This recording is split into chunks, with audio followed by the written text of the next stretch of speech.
Officer Mark Hensley's gun was already aimed at 72-year-old Henry Caldwell when the quiet rest stop turned into a standoff.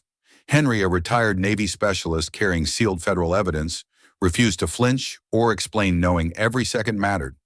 Mark's suspicion hardened. Carl Simmons struggled to intervene, and tension thickened under the cold highway lights. Then dark SUVs appeared on the horizon, bringing the FBI straight into the confrontation. What hidden mission made Henry worth a midnight federal rescue? If this opening grips you, give this story a like and share it with others. Now let's step into the night where justice unfolds. I pulled off I-95 because the night felt heavier than it should. The rest stop sat in a pocket of trees, a small island of amber light in a dark ocean. The vending machines hummed. The flag on the pole barely moved. You could hear the wind sift through the pines and the soft tick of cooling engines from two parked rigs. It was the kind of quiet that tells you everything is fine until it isn't. That's when I noticed the green pickup. Not new, not junk, just cared for. A man stepped down from it with the careful grace of someone who knows where his weight goes. Later I'd learn his name, Henry Caldwell, 72, black, a widower, once Navy Special Operations. But in that moment he was simply an older traveler, moving like time had taught him to be economical. The truck door squeaked a small human sound, and he smiled at it like an old friend. He crossed to the vending alcove 10 feet from me. We shared the nod strangers trade after midnight. He set a paper cup under the coffee spout, waited out the drip, and warmed his hands around the heat like it meant more than caffeine. No rush, no flinch. The kind of patience that makes other people restless. He lifted the cup, took a testing sip, and turned back to his truck with that same steady pace. A radio floated up when he opened the driver's door, jazzed the warm kind of sax that felt like a porch light left on. He adjusted the dial a notch and let the melody settle inside the cab. Then he pulled a phone from his pocket. Not a kid's phone. A grown man's tool, scuffed and honest. He held it near his mouth and spoke low, a soft rasp that carried just enough in the quiet. "Hey, you two should be asleep," he said, and his lips curved. "Papa's headed home. See you tomorrow." Later I'd learned those two were his grandkids, the anchors he lived for. On the middle seat lay a folded program, the kind you get at ceremonies. A gold crest showed through the crease. Washington, D.C. printed small at the bottom. He set the phone on top of it for a moment, fingertips resting like a prayer. I didn't need anyone to explain that part. I've been to my share of memorials. You come out of them carrying things you can't put in a pocket. He moved to the back of the pickup and dropped the tailgate. The light from the rest stop lamp slid across a leather case tucked behind a toolbox, old, but kept the kind of leather that darkens at the handle. When he lifted it, the strap showed a faint military insignia. He set the case on the tailgate and snapped it open just enough to slide out a sealed envelope. Even from a few yards away, I could see the red stamp along the flap, a sharp square in the yellow light. He didn't touch the stamp. He only looked at it long and still, like weighing a stone in his palm. Then he slid the envelope back inside with care, as if it could bruise. People talk about a look on someone's face like it's magic. With Henry, it was simpler purpose. Not the loud kind. The quiet kind that doesn't need witnesses. He closed the case halfway and paused. His thumb found a small recess near the latch, and I saw the tiniest green wink, one blink and gone.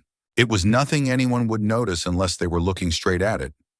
I didn't know what it meant then.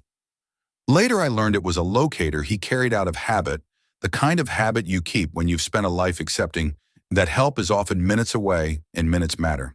He sat on the tailgate for a stretch and let the coffee do its job. The radio murmured from the open door, soft enough to feel like breath. A semi rolled past on the highway, a distant shudder through the trees, and then the world fell quiet again. I remember thinking how the night held him, the music, the coffee, the truck, the space to be an old man on his way home. He wasn't hiding in the dark. He was simply in it, like anyone like me. We shared another look when he stood. Not a conversation, just acknowledgement. Two travelers, same night, different roads. He lifted the case, eased it back behind the toolbox, and pulled the tailgate shut with a gentle bump. He wiped his fingers on a folded cloth the way people do when they've been taught to finish what they start. Then he reached for the door handle and paused, like listening to something only he could hear. Maybe it was the wind shifting. Maybe it was memory. Maybe it was the aftertaste of coffee reminding him he was still here, still moving, still tied to tomorrow, by two small faces sleeping in a house miles down the road. Whatever it was, it put a kind of light behind his eyes I can't explain. But I can tell you, I saw. He slid behind the wheel and turned the key halfway. The dash lights came up. The jazz came back like a friend with good timing. He rested his wrist on the top of the wheel and stared through the windshield at nothing and everything. If you've ever driven long enough at night, you know that stare. It takes measure of who you are when no one else is watching. He didn't see me watching, and if he had, I don't think he would have minded. Some people are built for witnesses, not applause, not attention, just a record that they were here doing the thing they were meant to do. His phone buzzed once on the seat. He checked it and smiled. Go to sleep, he said, like they could hear him through the glass and the miles in the dark. He set the phone face down, took a breath that looked like a choice, and reached for the shifter. If I tell you the air tightened, then you might think I'm dressing it up. I'm not. It tightened, like the night itself stepped closer to listen. The pines held their breath. The machines went quiet. Even the flag on the pole seemed to wait. Within minutes, the quiet night would be shattered. Tires screamed against asphalt, slicing the night wide open. Red and blue lights erupted across the rest stop like a sudden storm, washing the quiet in flashing color. I jerked toward the sound, heart kicking. One moment it was all jazz and pine shadows. The next it felt like a crime scene waiting to happen. A white cruiser swung hard into the lot and stopped crooked across two spaces. The door flew open before the engine even settled. Officer Mark Hensley stepped out fast, the kind of fast that doesn't ask questions first. Mid-30s, tall, broad, shouldered his uniform, caught the pulsing light so sharply it seemed cut from glass. Later I'd learn about his history complaints for racial bias, stacked up like unfiled reports, none of them sticking. Tonight, though, all I saw was a man wound tight jaw, set moving like he needed to prove something before the night ended. He came on with a purpose that carried straight to his right hip. His palm rested heavy on the butt of his sidearm, a subtle pressure that said he was ready to draw if he even thought about danger. The red-blue strobes threw hard angles across his face, carving out the tension in his brow and the quick twitch at the corner of his mouth. I could hear the snap of his boots on the pavement between the pulses of light. Sir, his voice cracked through the empty lot like a hammer blow. What are you doing out here this late? Henry didn't startle. He turned toward the sound with a calm that made the moment stranger, a slow pivot of an old soldier used to worse nights. The paper coffee cup stayed steady in his hand. Just resting a bit, he said, tone even but not meek. Long drive home. Mark didn't blink. His flashlight beam locked on Henry's chest, climbing to his face bright enough to bleach the color from the air. Rest stops close for loitering after midnight, he shot back. Pop your trunk and show me some ID. Henry let the silence breathe for half a second, long enough for me to feel it in my own chest. Then he nodded once a deliberate. Driver's license is in my wallet, he said, voice as steady as the radio still humming in the truck. He moved only enough to reach for his back pocket, slow and visible. Behind the cruiser, a second door opened, with less violence. Carl Simmons stepped out, 20-something, narrow-build, fresh-cut hair, still too neat for a long shift. He paused, hands hovering near his belt, but not his weapon. The light caught his eyes, and I saw hesitation flicker there. The kind of hesitation that lives between training and conscience. He looked from Mark to Henry and back again, like someone watching a fuse burn and praying for water. Mark didn't look back at his partner. Keep your hands where I can see them. He barked his flashlight, jerking an inch higher. The beam quivered for a heartbeat, betraying nerves he probably thought he'd buried. Henry complied without a word, his movements slow and measured. He held the license out in the open like an offering. I'm on my way to North Carolina, he added, voice low but caring. Came from D.C. tonight. Just needed to stretch and drink some coffee. The rest stop itself seemed to retreat from the scene. The vending machines stopped their hum. The insect chorus that had filled the woods fell away until even the flag on the pole looked frozen mid-wave. All that remained was the strobing light and the sound of three men breathing, one of them with a gun half drawn. Carl finally found his voice. Mark, he said carefully, stepping a single pace closer. Maybe Mark cut him off with a sharp flick of the flashlight and a hard look. Stay back, I've got this. The words were flat but loud, heavy enough to push Carl a step behind again. Henry stood quietly through it all, the paper cup cooling in his hand, eyes steady on the man with the gun. If he was afraid, it didn't show. He only adjusted his stance, balanced, ready if the night chose to get worse. The air itself felt locked, every molecule holding still. I could feel my own pulse against the railing where I leaned, waiting for something, anything to break the silence. And in that charged pause, it was impossible to tell which would move first, the officer's trigger finger, the old man's breath, or the next piece of fate about to arrive. Mark kept his flashlight locked on Henry's chest, as if the old man might vanish if he looked away. "Open the trunk," he ordered, voice sharp enough to scrape the night. "Let's see what you're hauling. Late night drives with old war bags, huh?" The words weren't just suspicious, they carried a sneer, the kind that slides under the skin and stays there. Henry didn't rise to it. He shifted the cooling coffee to the truck bed and eased his wallet from a back pocket, every movement deliberate and slow. "My license," he said evenly, handing over the card. The plastic caught the red-blue light as it changed hands. Then he nodded toward the rear of the truck. "Tailgate release is on the left." The hinges creaked when he lowered the gate. For a heartbeat, he paused, drawing a quiet breath that seemed to carry a lifetime of discipline. Beneath his steady hands, though, something flickered, an instinctive caution he couldn't completely hide. Later I would understand it as worry about a single object hidden in plain sight. Mark crowded closer, his flashlight stabbing into the open space. A folded tarp, a roadside kit, the faint, clean smell of metal. And then he saw it, a leather case tucked beside a toolbox, the grain darkened with years of use. When Henry shifted a blanket aside, the corner of a sealed envelope slid into view. Even from where I stood, the dark red federal stamp along the flap was unmistakable. Mark stopped dead. In the sudden stillness, his posture changed, interest hardening into suspicion. The light in his eyes sharpened like cut glass. You could almost hear the gears turning as he built a story to match the sight. Contraband, maybe weapons, something that might make his reputation if he were the one to uncover it. His hand twitched on the gun, not enough to draw, but enough to remind everyone that he could. Henry kept his voice steady. "That's personal property," he said quietly. "Military papers." He didn't move toward the case. He didn't even shift his weight. Only the faint tightening of his jaw hinted that he was measuring every word and every breath. From behind the cruiser came the sound of a single step. Carl Simmons moved forward, the crunch of gravel startling in the hush. "Maybe we should call this in." First, he said, voice calm but firm. The way he said it carried both caution and a plea for reason. Mark didn't turn his head. No, he snapped, eyes locked on the envelope. "Not yet. Something's off here." His tone left no room for argument, but the stiffness in his shoulders betrayed an edge of unease. The night itself seemed to draw tighter. A sudden gust pushed through the trees, rattling a loose sign above the vending alcove, like a warning bell. The jazz from Henry's cab had long since faded. Even the distant diesel engines at the far end of the lot fell silent, as if the whole place were holding its breath. I felt that silence press against my ribs. It was the kind of pause that comes just before a match is struck, when every sense sharpens and you know the next sound could be the spark. Mark's flashlight quivered as he leaned closer to the leather case.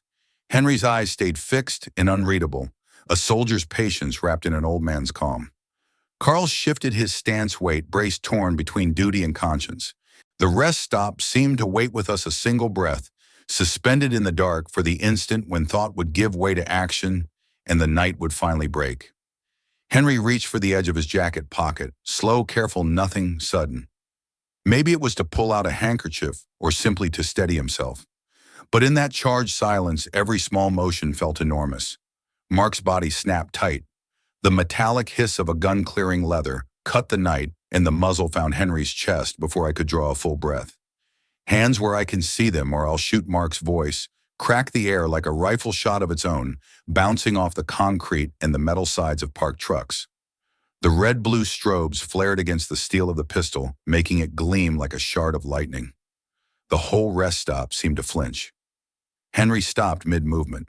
For a moment, he didn't even breathe. Then, with the slow dignity of someone who had faced worse than this, he raised his empty hands. Light spilled across a simple gold ring on his left finger, his Navy service band catching and holding the pulse of the cruiser's lights. It was like a quiet signature of where he'd been and what he'd given. Carl finally broke his freeze. He stepped forward just one pace, gravel crunching under his boot. "Mark, let's slow down," he started, voice cracking at the edge of urgency. "Stay back. He's hiding something." Mark's shout hit like a slammed door, sharp enough to stop Carl mid-step. The gun never wavered, the barrel a dark tunnel aimed straight at the old man's heart. Henry's voice came low and steady, cutting through the chaos like a calm current under a storm. "Young man," he said, eyes locked on Mark's, "patience can save lives. Don't make a mistake you'll regret forever." It wasn't loud. It didn't need to be. Each word landed with the weight of years and the authority of someone who understood how quickly a trigger could change everything. For a long beat, no one moved. The air itself seemed to harden. The vending machines had gone silent. The breeze that had rattled the trees earlier simply quit. Even the insects that owned the dark seemed to have vanished. Mark's breathing grew loud in the stillness, a hard rasp against the hum of the cruiser's lights. Carl's shoulders tensed, torn between training and conscience. Henry stood centered and unshaken, palms up the faint glow of the ring, catching each flash of red and blue like a quiet heartbeat. I could feel the pressure in my own chest, that brittle second when everything balances on a single choice. One twitch of a finger and the night would explode. But nothing broke. Not yet. The world waited, every truck, every tree, every silent witness, to see who would move first and what price that motion might demand. The sound of the cuffs hit first, two hard clicks, metal biting metal, then the drag of chain against skin as Mark yanked Henry's wrist behind his back. The old man didn't fight it. He braced himself against the tailgate with his hip and let the weight of years settle into his shoulders. The steel closed too tight. I could see it in the way his fingers clenched once and released a small ripple of pain he swallowed before it reached his face. Mark spun him to the truck, pressing him forward until his cheek hovered inches from the cold paint. "Hands stay where I put them," he said, breath hot with adrenaline. He ran a quick, rough pat down sleeves, waistband pockets, like he was searching for a reason to be right. The muzzle of the pistol dipped but never disappeared. He held it low, close in that swaggering space between threat and use. Henry winced when Mark's palm slid over his left shoulder. It was quick, reflexive there, and gone. "A service wound? I thought the kind that flares when weather or trouble changes." He didn't say a word. He didn't ask for relief. He steadied himself with the kind of pride that makes begging impossible. "IDs check out," Mark muttered to himself, as if facts were inconveniences. His gaze kept dragging back to the leather case in the bed, to the edge of the sealed envelope Henry had tucked beneath a blanket. The red stamp along the flap caught the light like a dare. "What's in there?" Henry didn't answer. His breathing was a measured drum in out and out. The music in the cab had gone quiet, but I could still feel a ghost of that sax line in the way the old man held time. Carl took another step forward. He wasn't timid now. The nerves were still there, but purpose had found them. "Sergeant should be looped in," he said, voice steady. "We might be outside scope. Let's call it up before we go any further." Mark cut him a look that could split stone. "Not until I know what's in that envelope." He hooked a thumb at the case without taking his eyes off Henry. "This isn't nothing." Carl didn't back down. He kept his hands clear of his weapon and his tone respectful, but a line had drawn itself in his posture. "We have the ID. He's compliant. You start opening sealed property without cause, and you're the one outside the line." Mark's jaw worked. "Cause is standing right in front of us." He turned Henry slightly enough to catch his eyes. "Last chance to cooperate." Henry's answer was not in what he said, but how he stood. Palms open, shoulders squared. The ring on his finger, plain gold service thin, picked up the cruiser's pulse and threw it back as a small, stubborn light. When he finally spoke, his voice was quiet enough that I had to lean with my whole body to hear it. "I've cooperated," he said, "and I will, but not at the expense of what isn't mine to give." Mark scoffed. "What does that even mean?" "It means," Henry said, "I understand rules. Yours. Mine." The words landed soft and heavy like sandbags placed where a flood might come. Mark stepped closer anyway. He hooked a finger under the blanket and peeled it back another inch. The envelope gleamed like a line painted on a road at night, thin, bright, impossible to miss. Carl slid his radio from his shoulder and pressed the transmit key halfway, not broadcasting, yet just feeling the click. Mark, he said, we either log this or we stop. You know that. What I know Mark said is, if I let this walk, I'll read about it tomorrow when someone else opens it.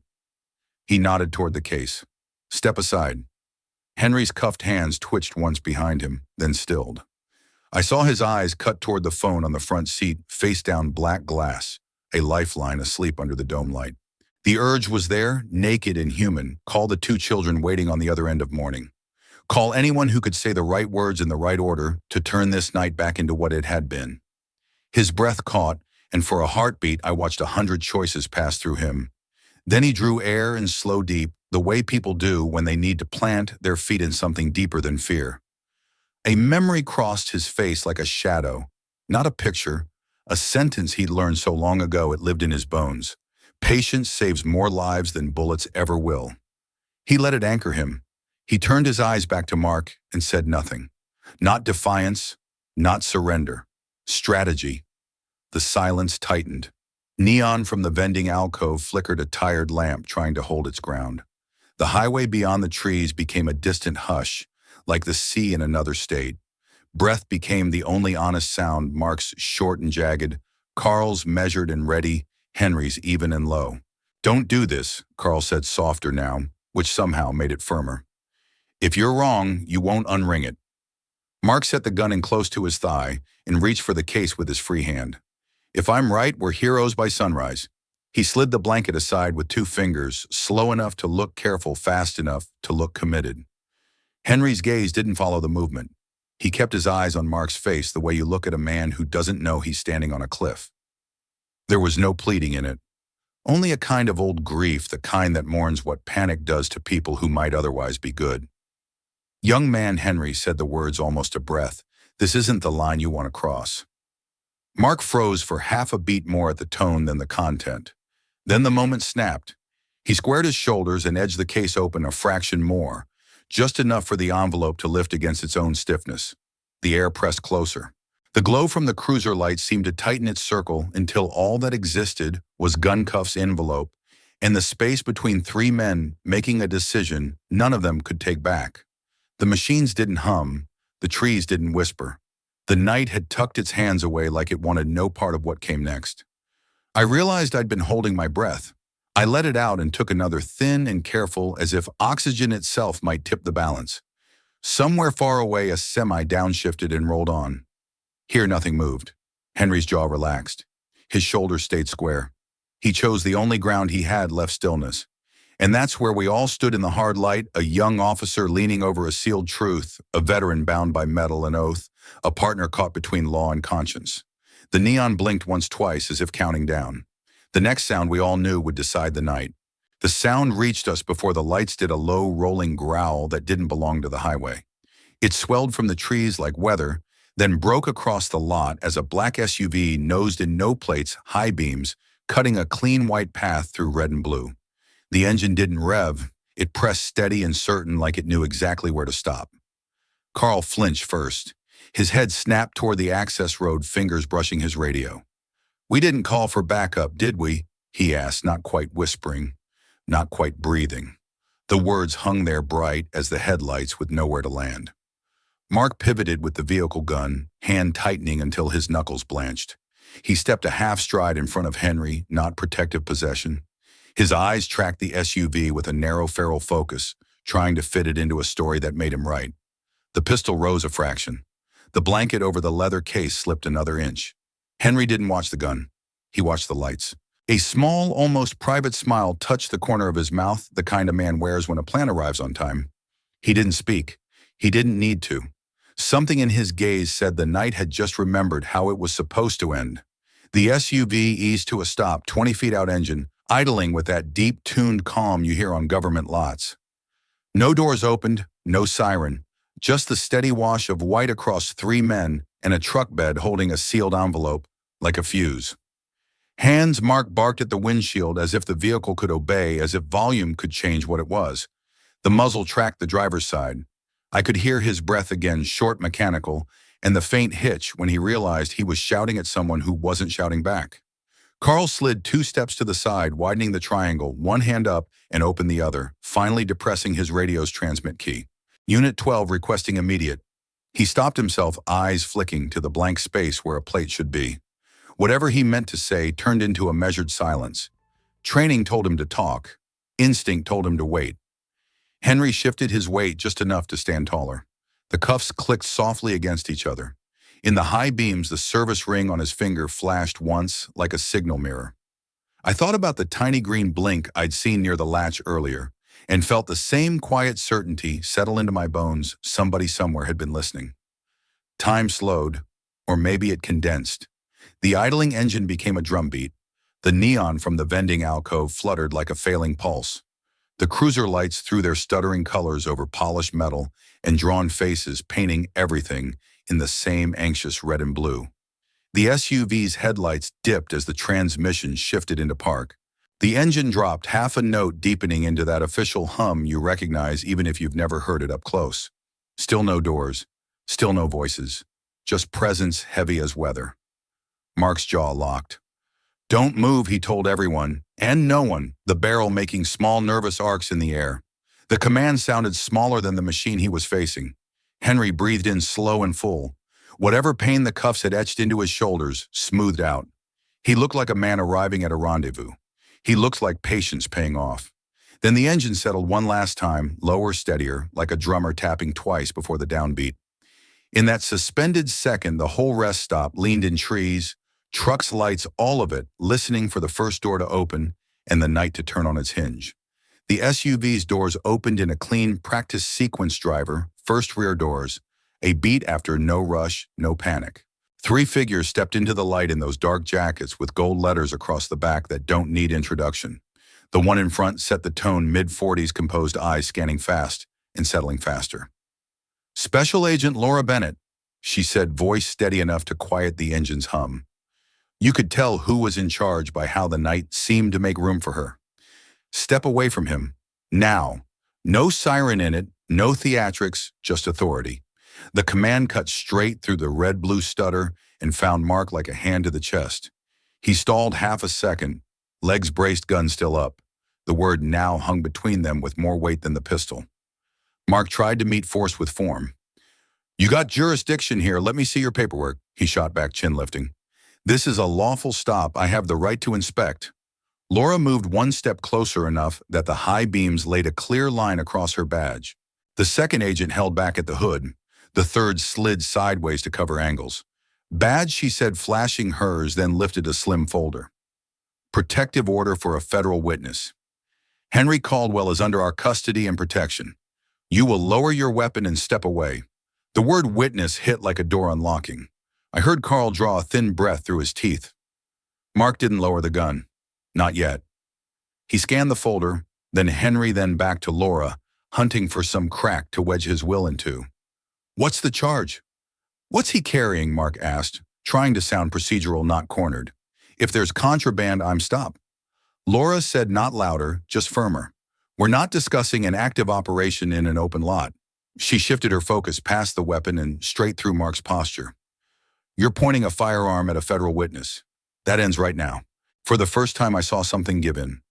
Mark, the grip tightened, then loosened, a twitch caught and caged. He cut a glance to Carl, looking for backup and finding a mirror instead. Carl's jaw was set. His hands were open and visible, but he stood with Laura's words, not Mark's stance. "Holster," Carl said quietly to his partner, not a command, a plea with a spine.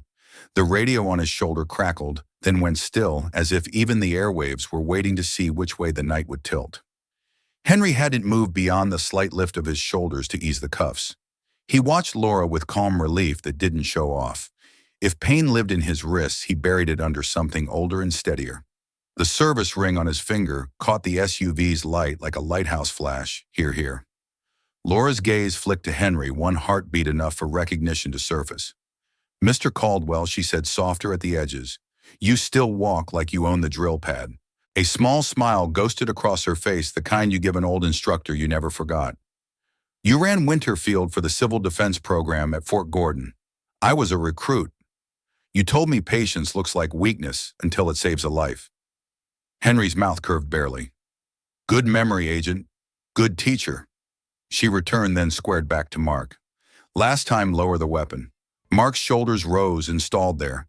He wasn't just fighting her order. He was fighting the version of the story where he'd been wrong from the first minute.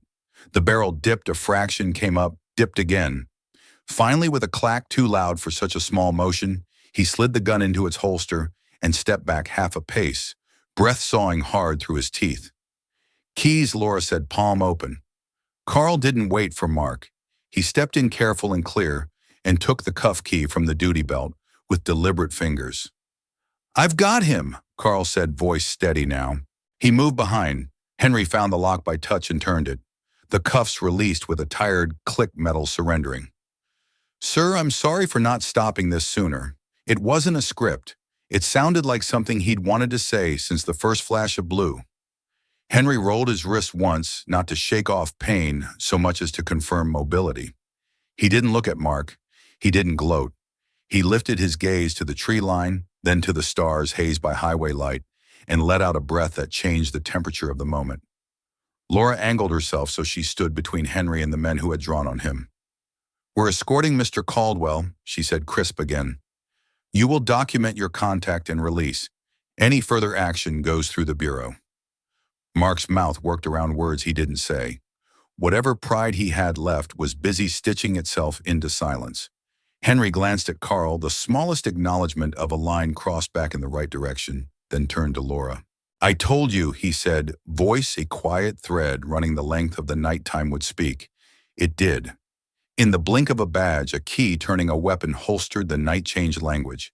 And standing there, I felt the rest stop exhale, like something had finally remembered its name. Laura didn't raise her voice.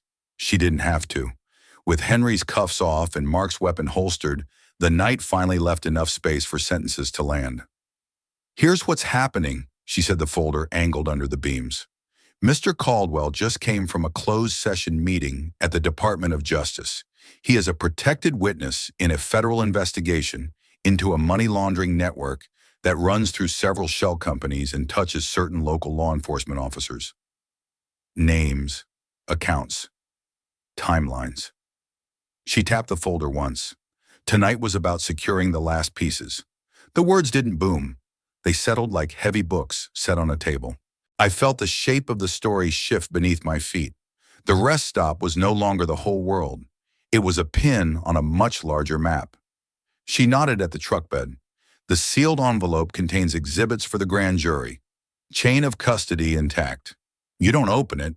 We don't open it out here. It goes to a vault, then to a courtroom. That's how it works." Mark tried to rebuild his footing. "You're dropping a lot of big phrases in a parking lot," he said, lifting his chin. "I conducted a lawful stop. The subject refused to answer basic questions. I have the right to escalate to a drawn firearm on a compliant 72-year-old Laura didn't blink. No, officer, you had the duty to de-escalate and to verify. Your partner asked you to call it in. You declined." Carl's breath showed in the light, thin and steady. He didn't look at Mark. He looked at Henry, then at the envelope, then down at his own open hands as if confirming they were still his. Mark went procedural, like rules could cover the hole he'd dug. "If there's contraband," he said, "if there's evidence of a crime in plain view, plain view doesn't let you crack federal evidence." Laura cut in firmer, not louder, "And nothing in that bed is contraband. What I see is a sealed packet labeled for federal handling and a witness under protection. Which brings us to you." She closed the folder. The click was small, but it carried. "You pointed a gun at a federal witness. That's obstruction and assault. You're under arrest." The sentence didn't echo. It landed and stayed. I watched Mark's face recalibrate as if he were checking each word for give and finding none. His mouth open-closed. Somewhere in his head, a fresh story was trying to write itself: misunderstanding, confusion, authority. But the pen had run dry. Carl's voice arrived like a handrail. "Mark," he said, quiet and solid, "don't make this worse." Laura signaled to the second agent, who stepped in with practiced calm. "Hands behind your head," the agent said. "Turn." No adrenaline in it, no swagger, just the choreography of consequence. Mark's jaw worked. He looked at Henry as if the old man had rearranged the sky. Then he looked at Carl and finally at Laura, whose expression didn't invite a fight. After a long, brittle second, he interlaced his fingers behind his head and turned. The cuffs went on with the same impersonal clicks Henry had endured minutes before, and the symmetry of it tightened my throat. Laura spoke for the record. "Officer Hensley, you are being detained pending formal arrest. You will be advised of your rights at the appropriate point in transport. You will not speak to the witness. You will not approach the vehicle." She glanced at Carl. "Deputy Simmons, you'll document your observations. You'll also step over here and tell me precisely when you advised your partner to call it in." Carl nodded once. "Yes, ma'am." Silence returned, but it wasn't the sharp, dangerous kind from earlier. It felt like the air after a storm has moved past heavy clearing. Laura turned back to Henry. "Mr. Caldwell will escort you the rest of the way," she said. "Your locator pinged as designed. You did exactly what we asked. Stay put, avoid. Engagement, protect the packet." Her voice softened a degree. "I'm sorry you had to carry the weight of that choice." Henry's wrists were free, but he kept his hands open, the posture of a man who still understood the stakes. He looked at the leather case, then at Laura, and finally at Carl, who held his gaze for a beat and didn't look away. When Henry spoke, the words came slow, like he was placing them where they could do the most good. "Sometimes the bravest fight is the quiet one," he said. "You win it by not giving panic the first move." He tipped his chin toward the case. "That wasn't mine to give away. Not to him, not to anyone in a parking lot." Laura's eyes warmed just enough to be seen. "And because you didn't, a jury will hear what it needs to hear." Mark shifted in the cuffs. "I was trying to do my job," he said, but the heat was gone from it, only a tired thread left. "At least somebody should be allowed to ask questions." "You were," Laura replied. "The moment you chose the gun over the radio, you stopped asking and started endangering. There's a difference. The badge doesn't erase it." Carl swallowed and found his voice. "Agent Bennett," he said, "I told him to call it in." His eyes flicked to Henry. "I should have stood my ground sooner." Henry gave him a look that carried no triumph. "Standing your ground is easier when you know which ground is yours," he said. "You know now." Laura nodded once, a small seal on a hard truth. She turned to her team. "We secure the packet and we move. Driver log custody of the evidence. Secondary transport the detainee. Deputy Simmons will ride with me." The second agent lifted the leather case with gloved hands, scanned the seal, and logged the time. The ritual had a dignity to it, simple steps protecting something fragile and larger than all of us. Watching it, I felt the rest stop, become ordinary again. A place with a light, a flag, a row of machines, and a stretch of asphalt that had seen too much and would see more. Laura stepped aside for Henry. "Ready to go home?" she asked. He looked past her toward the highway, where the dark had begun to thin at the edges. "Ready to finish what I started," he said. It wasn't a boast. It was a promise made to the living and to the ones whose names were printed on that folded program on his seat. The kind of promise that doesn't shout. The agents moved to their positions. Mark stood cuffed and quiet, the posture of a man realizing the night wouldn't let him rewrite it. Carl squared his shoulders beside Laura, a little older for the experience, and a lot clearer about the line he would keep next time. "And me, well, I just kept watching the way you do when truth finally steps out of the trees and shows you why the waiting mattered. They didn't rush it. Procedure has a way of slowing everyone down to the speed of consequence." Laura stood square to Mark, the folder tucked away, now her voice clear enough to carry without rising. "Officer Hensley, she said you are being detained for obstruction of justice and assault on a federal witness. She articulated each charge like a bolt being seated. You will be transported and processed. You will not speak to the witness or approach the vehicle." Mark's mouth opened, ready to fight the words, then closed on them. This was a lawful," he stalled, searching for the old footing. "You can't just—" "We can," Laura answered, calm as a clock. "And we are. You escalated where you should have verified. That's the line." The second agent adjusted the cuffs, checked for fit, logged the time. The formality felt colder than the night. Mark stared past Laura at the truck bed at the corner of the blanket that hid the sealed packet from his reach.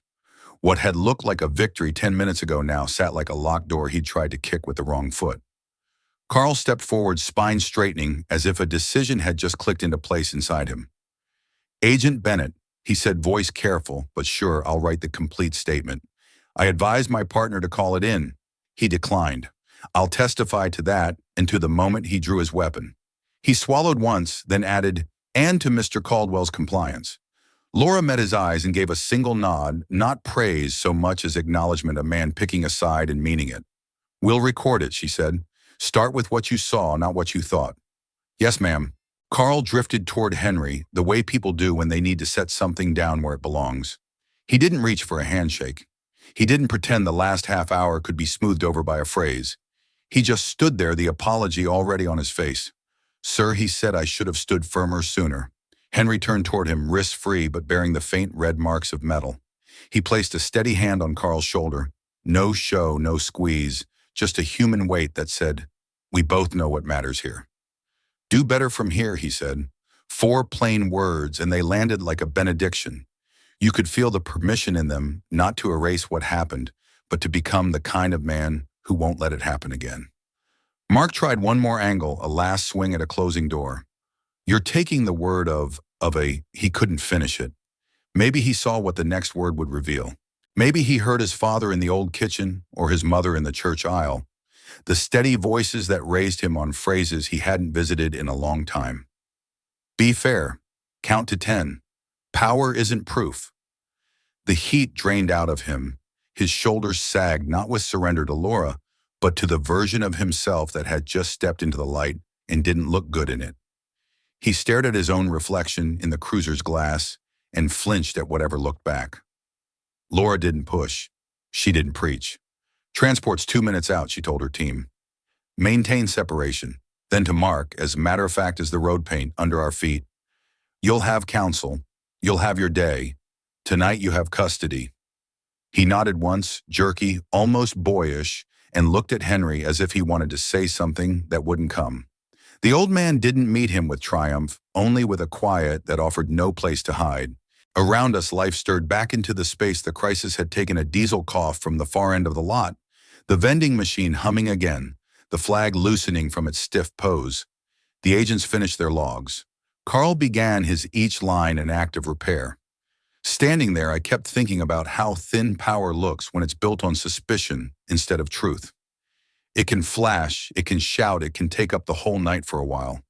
But it doesn't hold. It cracks when the light changes. Henry watched the access road where dawn would eventually show. His hand dropped from Carl's shoulder, and for a second I thought I saw the years leave his posture, just a grandfather heading home. Nothing epic about it. Then the ring on his finger caught the SUV's beam and sent a small, stubborn glint across the asphalt, like a reminder that dignity is a kind of armor you put on from the inside. That's what stayed with me as the scene settled. Not the cuffs, not the paperwork, not even the names on the charges. It was the simple math of the moment, how Prejudice had promised certainty and delivered chaos, and how patience backed by law rebuilt the night one measured breath at a time. Power drawn from bias turns out to be a mirage. It looks solid until you walk toward it.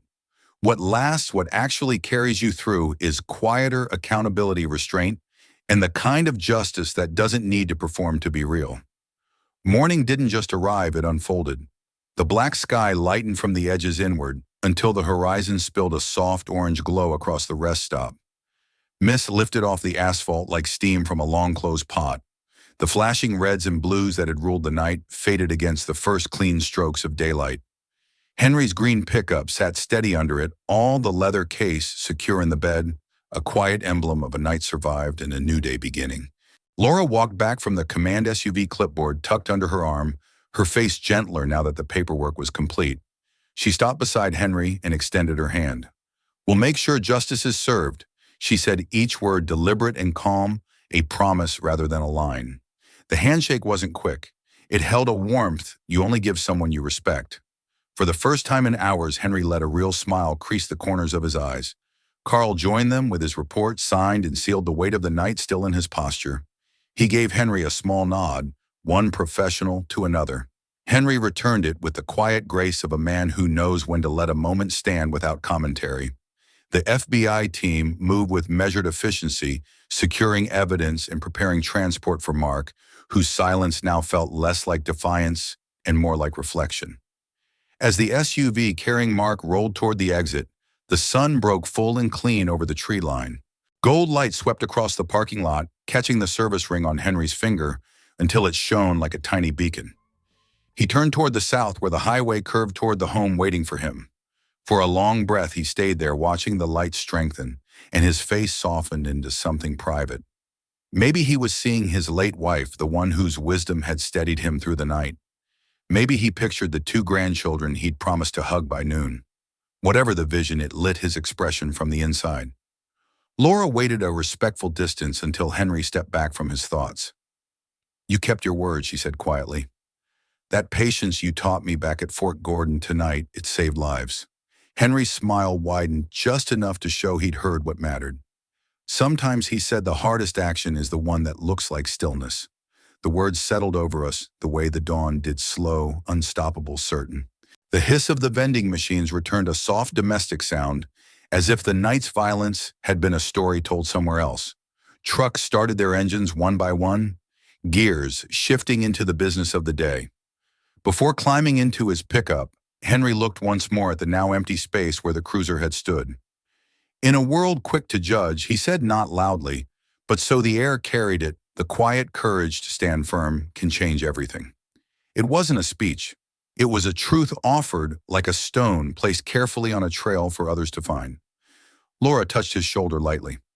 "Safe travels, Mr. Caldwell." He tipped his head in thanks and slid behind the wheel. The old engine turned over with a deep, steady rumble. As he eased onto the ramp for I-95, the rising sun caught the back window and threw a brief flash across the lot like a final signal that the night and the danger were over. I stayed until the sound of his truck blended with the hum of morning traffic. The mist had burned away. Birds picked up where the silence left off.